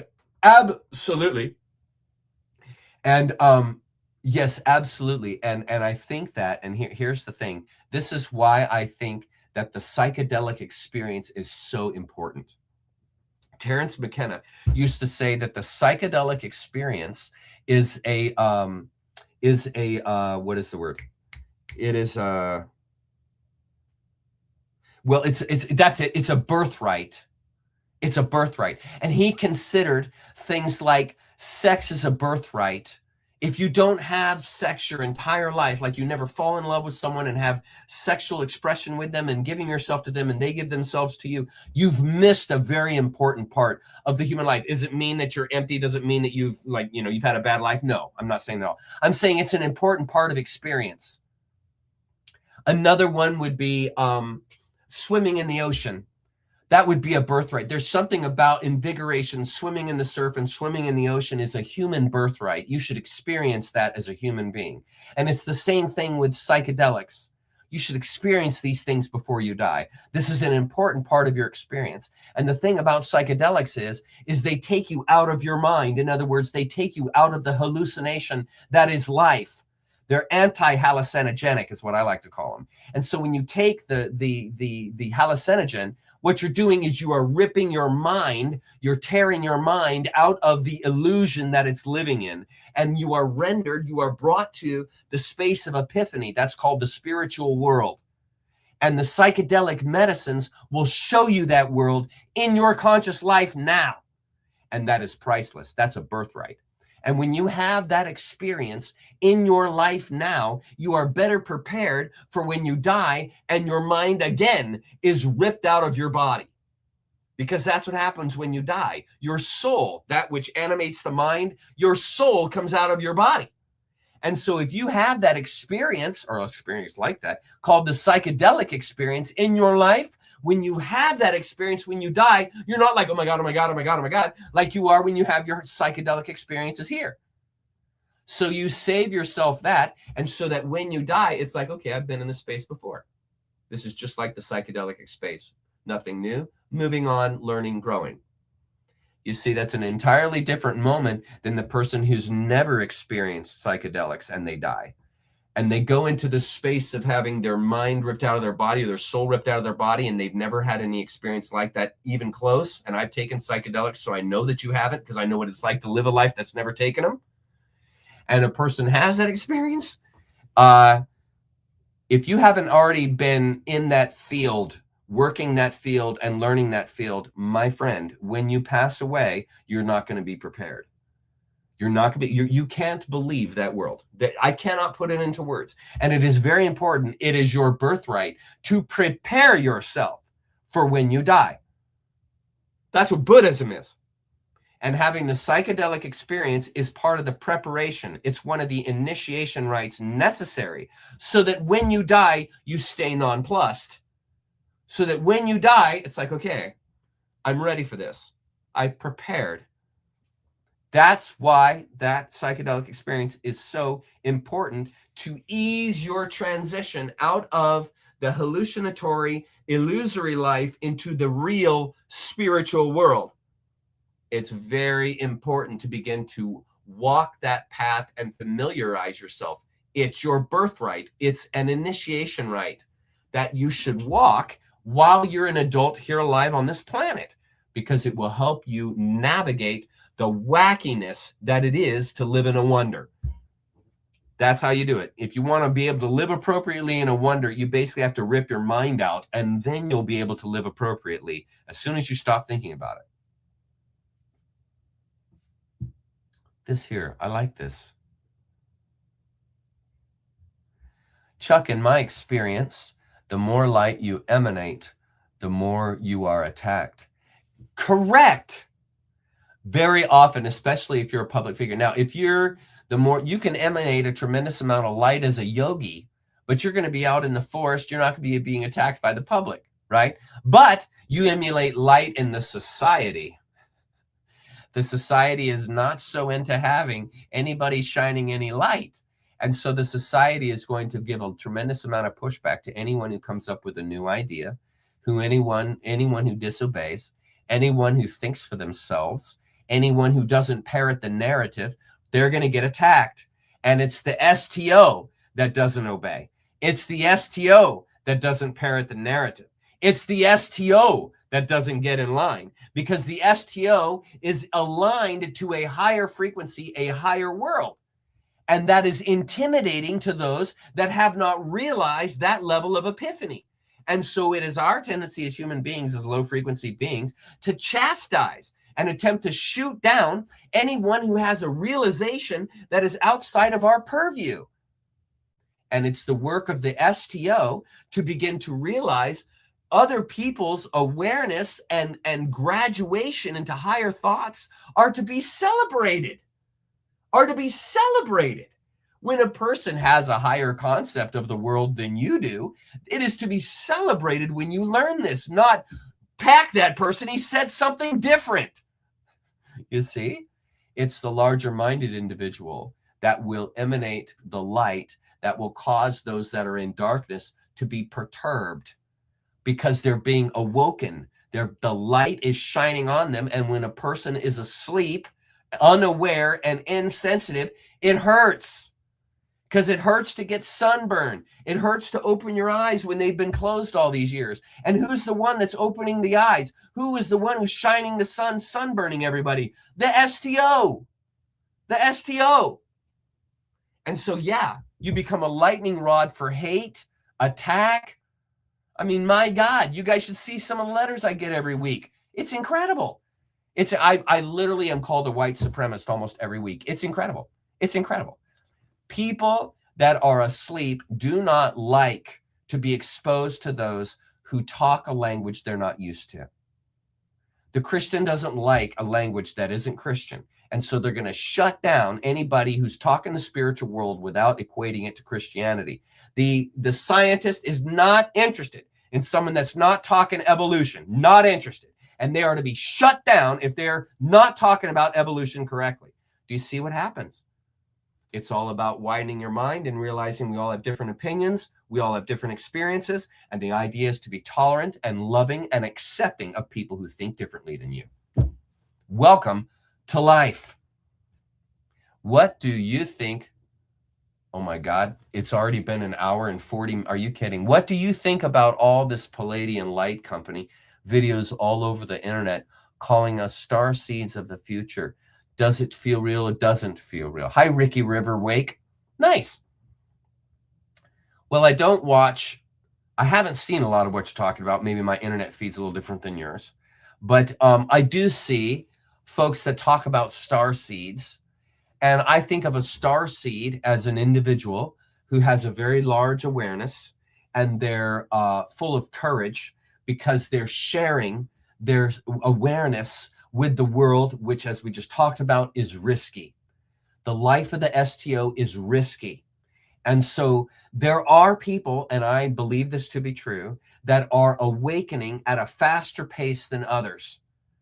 And it is those that are awakening at a faster pace that become naturally the light for that society. Naturally, they become that light because they have seen what hasn't been seen by the society. They're the ones who left Plato's cave and are coming back now. I mean, it's a brave person that can go back down into the cave and say to everyone down there, listen, there's a bigger world than what you see here. That person might get killed.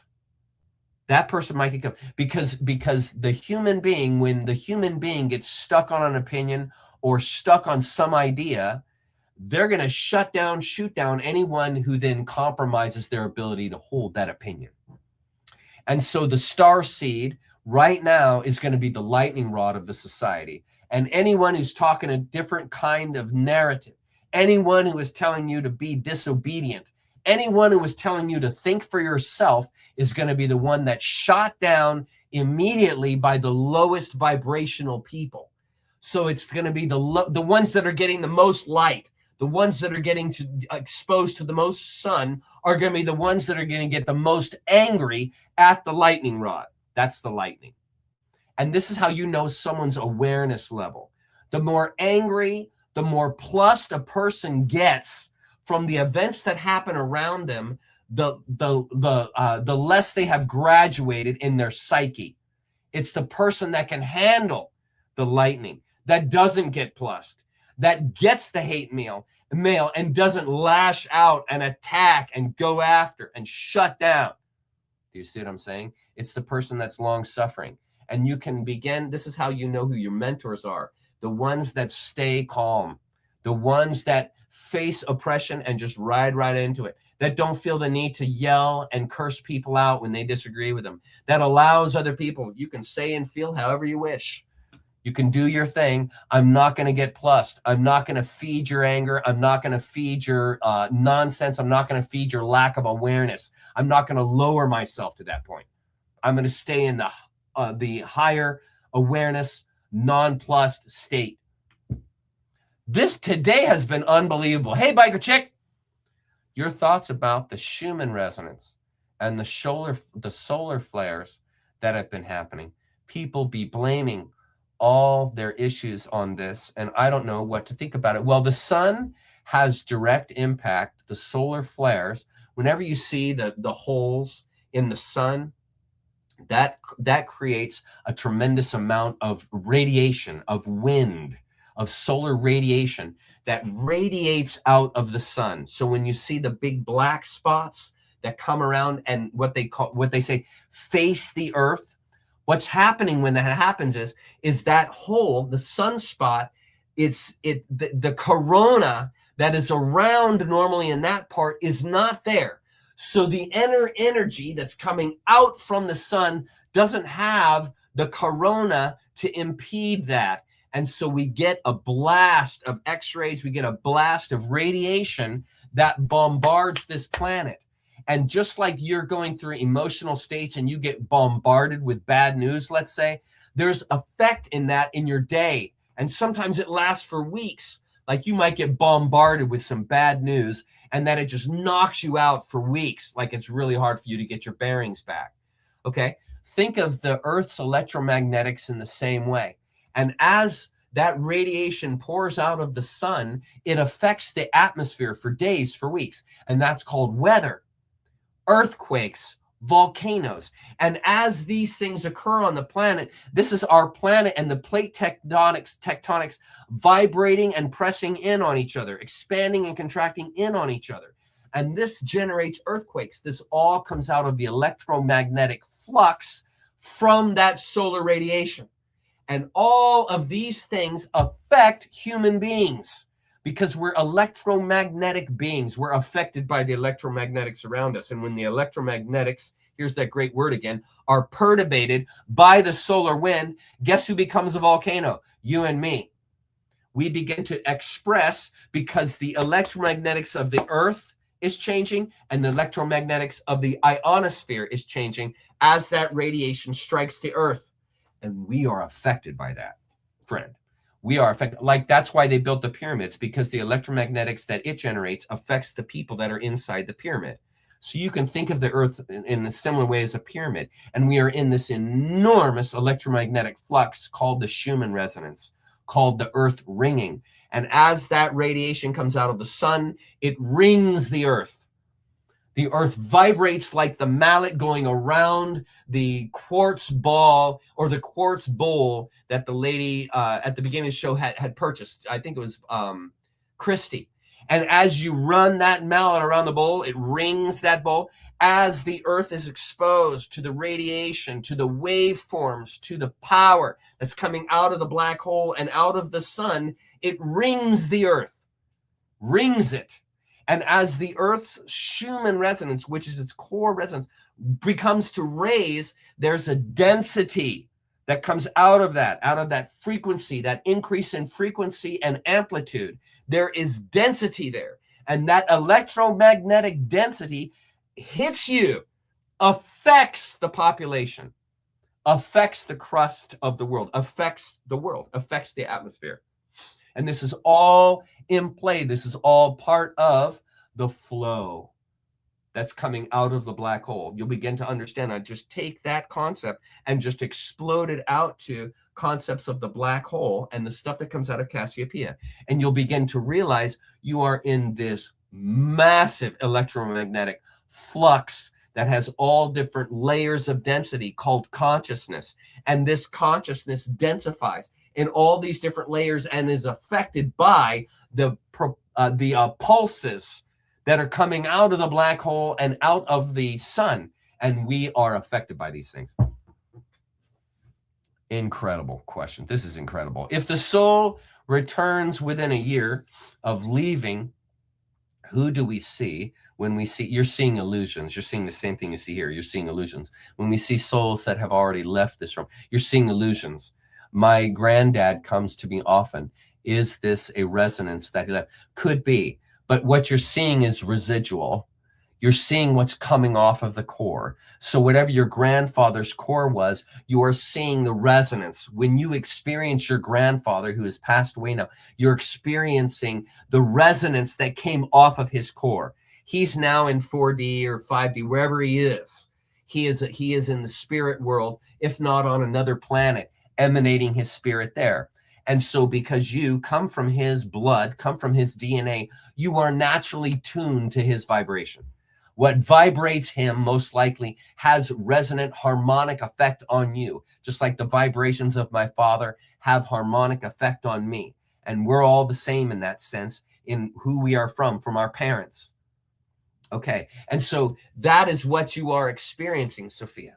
You are experiencing the timelessness of 4D, the residual wake of your grandfather when he left, or right now you're experiencing. And since 4D is of no time, of no space, it's like Interstellar. It's like that movie Interstellar. It's always available. That's the Akashic field. And all that energy of your grandfather and all his memories are in the Akashic field. And the Akashic field is part and parcel of these memories, of these fields of resonance that you enter here on your life as a 3D being. And you coalesce with your grandfather from time to time because you're in a wave. Freaking brilliant question, Sophia. My God, you guys are incredible. Hi, Bill. Hi, Chuck. Is it true? Wait a minute. There we go. Hi, Chuck. Is it true that psychology, freedom, lives in the space between stimulus and response, which explains inner conflict and cognitive dissonance? I don't know if it explains it, but psychology is key to understanding the mind. So however, Bill, you want to put together the workings of the psychology of the mind to construct your cognitive dissonance will determine if that's true or not. Now, the lives in the space between stimulus and response, that's just part of the wave. Now, think of stimulus as the crest and response as the trough. And as we go through stimulus and response, what happens, Bill? That's probably the freedom you're pointing out. That's what's in the middle. That's the psychedelic state. The nonplussed state is the psychedelic state, the state of release. What happens when you take psychedelics? You release from the illusion. You release from the normalcy, which isn't normalcy. And you escape to where? Freedom. You escape to the freedom. You leave the illusion. And this is the psychology behind psychedelics. The psychology is you are mentally leaving the captured world you've been living in. And the psychedelics come in like DMT and they rip you out. In other words, they free you. They emancipate you from the illusion that is the world, from the psychedelia, which is the world. And in order to leave that space requires psychology, requires philosophy, requires the psychedelic mindset, right? All PSs. It requires that to experience the freedom that you are, because the freedom that you are is outside any of the bounds that you find yourself in here. And so, yes, truth is found in the gray in the middle between the yin and the yang. That's the gray in the middle. It's the middle of the hub is where freedom is, because the person that's free is nonplussed. They are free in the sense of observing the world spinning crazily around them, but they are not taken by it. The person who is not taken by the craziness of the world is the one that's free. It's the one that's chasing the world, chasing who wronged them, chasing to find who's guilty and who to blame, chasing to find the wealth that's waiting for you, chasing to get away from the person or whatever, or the fear that you're running from. Do you see? Freedom is found by centering. Freedom is found in the nonplussed state, realizing the deeper truth that you are and standing in that space. And that releases you from cognitive dissonance, because you then become tolerant. You give yourself room to think. One more question. This has been incredible. Chuck, do you do rituals before you take mushrooms? Hi, Cindy. No, but there's a preparation time beforehand. Now, Jenny, my wife, she does huge preparation. Jenny, my wife, is much more ritual. Jenny is much more aligned to the ritual manifestation of spirit. Jenny really likes that, and that's where Jenny resonates. The way I do spirituality is what I call walking meditation, and that there is no set space or special time. Every time is special. Every moment is epiphany. So I don't need to set aside any space to have that epiphany. That epiphany is available to me in the space that I'm at now.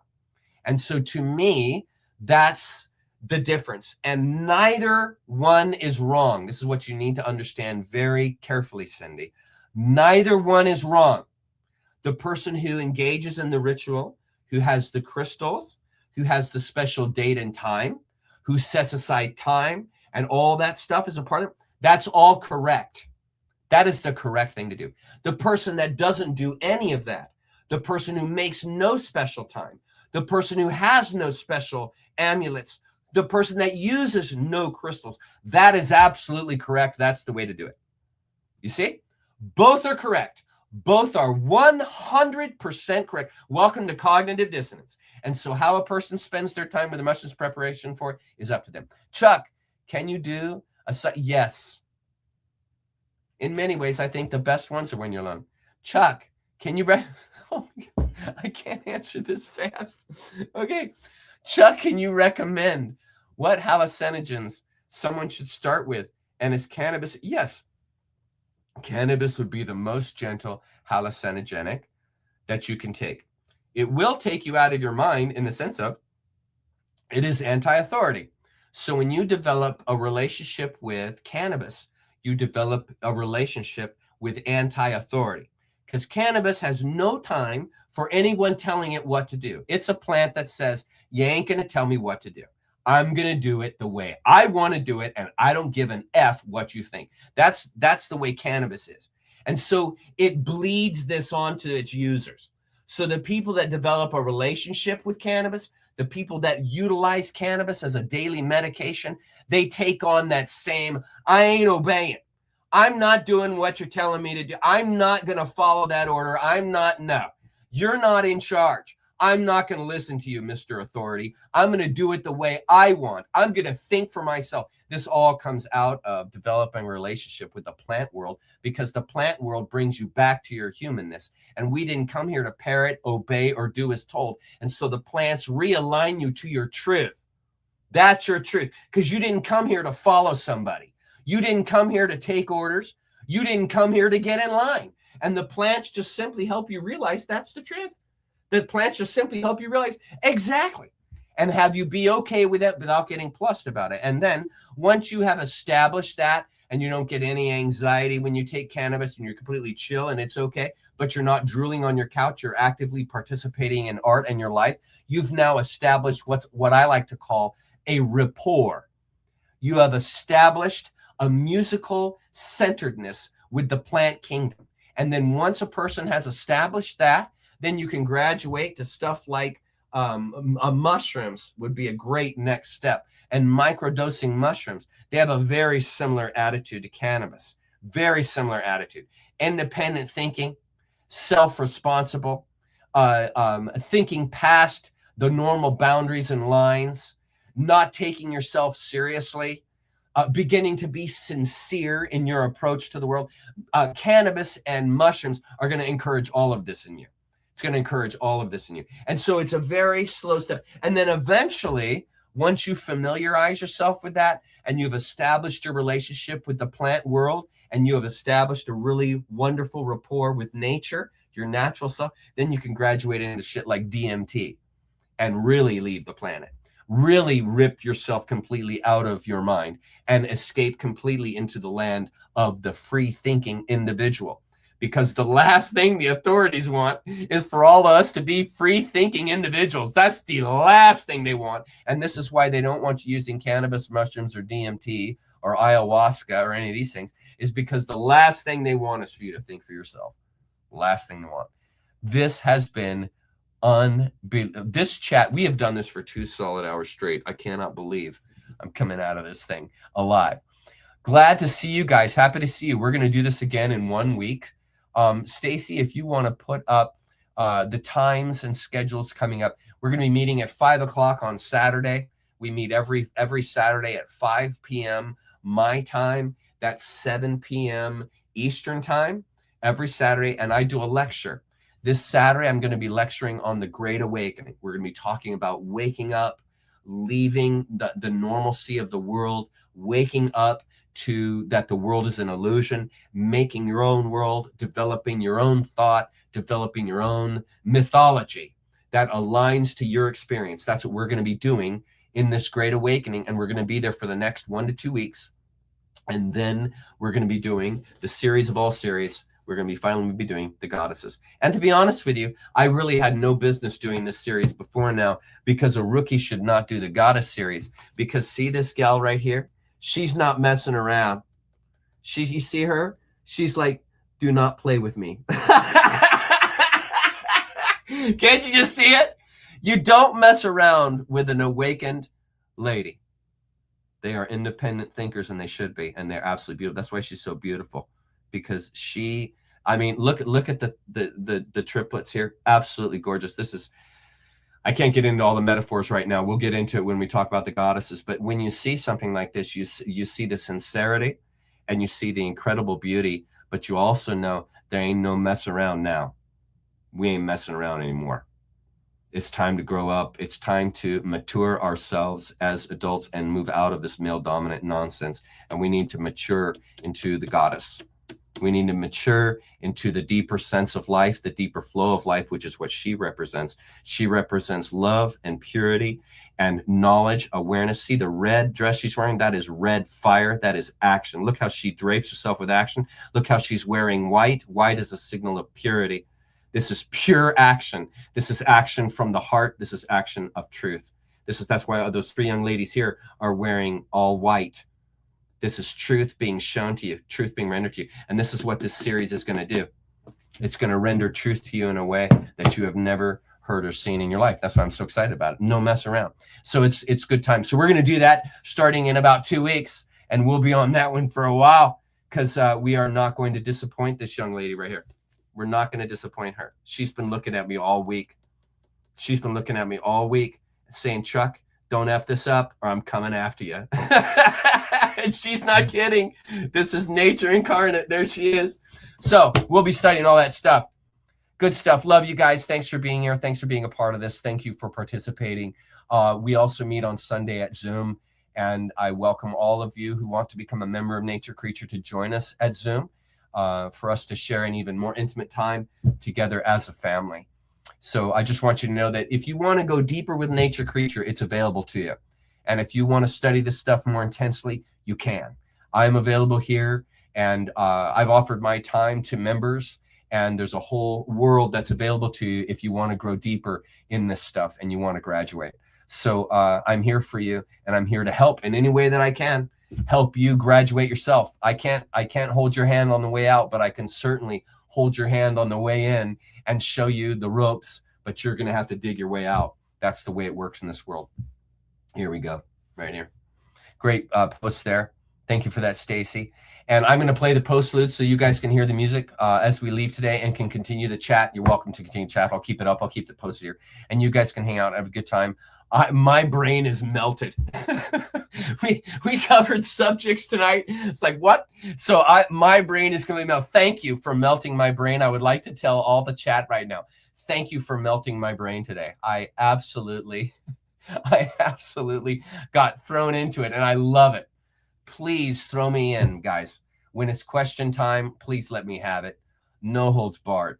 And I'm really excited to see everyone here. We're growing and it's happening. Thanks for being everybody. Please like the channel, like the video, share the video. We are the ones who are going to share this message. I don't advertise, so we are the ones who have to do the work. So I welcome all you guys. Thank you so much, Mel, for being here.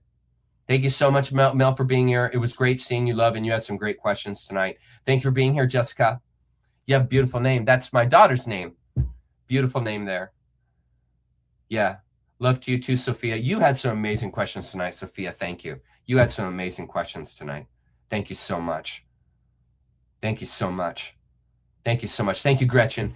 Gretchen, thank you so much. You are such an awesome participant here. Thank you so much, and I appreciate your attitude. And thank you so much for your email. You were so encouraging in your email to me this week. Thank you so very much. I really appreciate you. Thank you, Gretchen. Okay, I'm going to leave it at that. I'm going to play the closer now. Okay, I love you guys. I'll see you next week. I'll see you Saturday. I'll see you Sunday if you're there. Bye-bye.